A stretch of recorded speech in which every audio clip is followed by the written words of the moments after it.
आज आपण pattern terminology part 2 विषयी माहिती घेणार आहोत. ग्रेडेड पॅटर्न प्रोडक्शन पॅटर्न पासून ग्रेडिंग करून वेगवेगळ्या साईजचे जे आपल्याला आवश्यक आहे तशा साईजचे वेगवेगळे पॅटर्न तयार केले जातात. त्याला आपण ग्रेडेड पॅटर्न असे म्हणतो.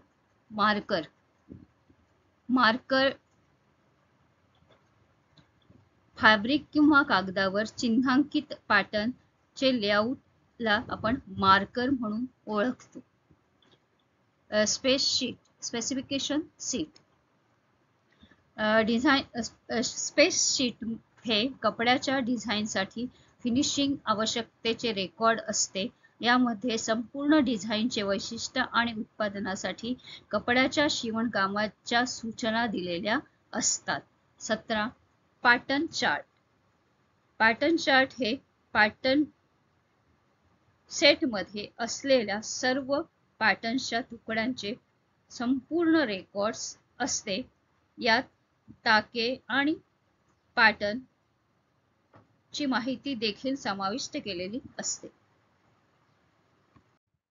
कॉस्ट शीट खर्च पत्रक ही प्रत्येकाची संपूर्ण नोंद असते. डिझाईन आणि कपड्याची किंमत आणि संपूर्ण विक्री किंमत पत्रक स्थापित करण्यासाठी वापरला जातो. कपड्याचे बक्षीस मोजण्यासाठी वैयक्तिक किमतीसह त्याच्या वापराच्या तपशिलासह सर्व माहिती यामध्ये लिहिलेली असते.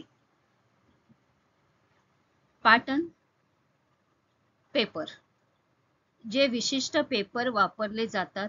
गारमेंट इंडस्ट्रीमध्ये पॅटर्न तयार करणे हे पॅटर्न पेपर म्हणून ओळखले जाते.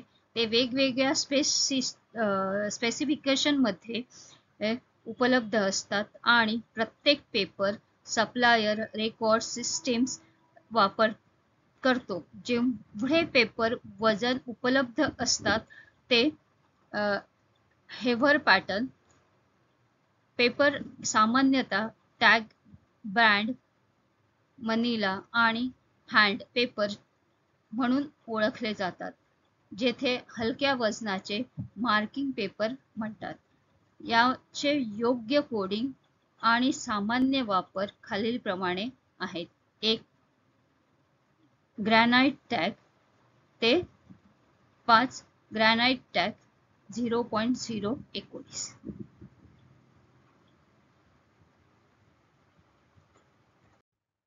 बस्ट पॉइंट बस्ट आणि पॅटर्न वरील नियुक्त ठिकाण बस्ट पॉइंट म्हणून ओळखले जाते आणि फ्लॅट पॅटर्न बनवण्यामध्ये पिव्होट पॉइंट आणि अपेक्स म्हणून ते संदर्भित केले जाते. डार्ट कपडा फिटिंगला व्यवस्थित येण्यासाठी पॅटर्नवर त्रिकोणी आकारामध्ये जी मार्किंग केली जाते त्याला आपण डार्ट म्हणून ओळखतो.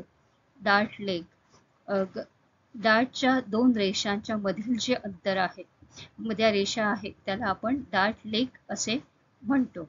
डार्ट इनटेक डार्टच्या 2 रेषा आउटलाइन्स आहेत त्याच्या आतमधील जे अंतर असते त्याला आपण डार्ट इनटेक म्हणून संबोधतो. ब्लेंडिंग